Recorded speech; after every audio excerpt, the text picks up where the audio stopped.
Do you ever feel like you're just drowning in facts and figures you need to remember?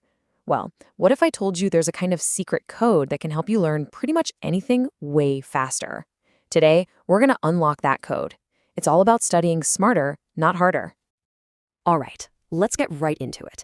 Take a look at this. At first glance, it just seems like some random handwritten notes, right? But this is actually a secret code.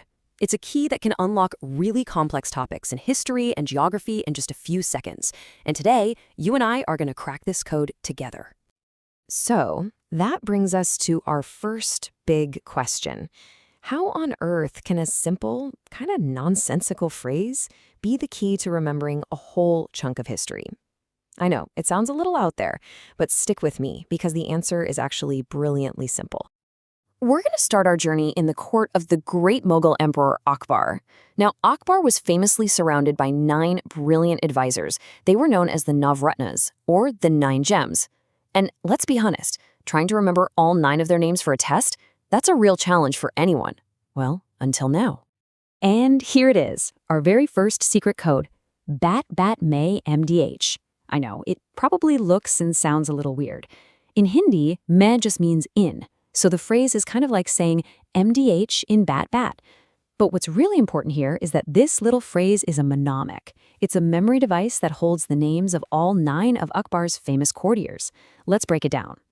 So watch this. The first BAT gives us our first 3 gems. B is for Birbal, his super witty advisor. A is for Abul Fazal, the guy who wrote all about his reign. And T is for Toddermal, the finance minister. Pretty cool, right? Now for the second BAT. B gets you Bhagwan Das, A is for Abdurrahim Khani Kahana, and T is for the legendary musician Tansen. And finally, MDH wraps it all up. M for Mansingh, D for Do Piazza, and H for Hakim Hukam. And just like that, 9 really difficult names are suddenly super easy to remember, all from one simple phrase. Okay, that worked perfectly for history.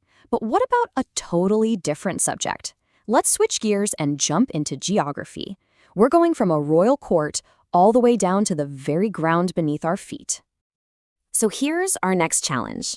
Black soil, which is also known as Reeker soil, is absolutely essential for growing cotton. But can you name the states in India that are famous for it? Instead of just trying to force a list into your brain, let's see if our secret code method can help us out. And here it is, our next key. The clue is Mamu Ka Gum. Now, in Hindi, this literally translates to something like uncle's sorrow or uncle's grief. The meaning itself doesn't really matter. What matters is that it's a bit strange, a bit memorable. And that's exactly why it works so well as a memory tool.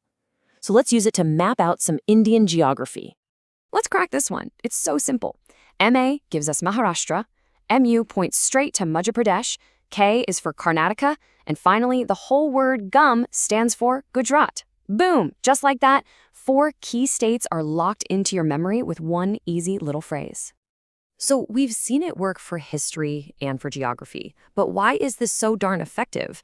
Well, it's all about how our brains are wired. These tricks, these mnemonics, they basically connect new, kind of difficult information to something that's already familiar or simple or even just funny. That makes it way easier for our brain to store and, more importantly, to pull back out later. So why does any of this matter for you?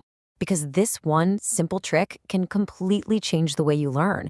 You know, instead of just passively reading a long, boring list, you're actively creating a connection in your mind. You're turning dull facts into something simple, something creative, and honestly, something kind of fun. It just makes learning so much more effective. And the best part? Absolutely anyone can do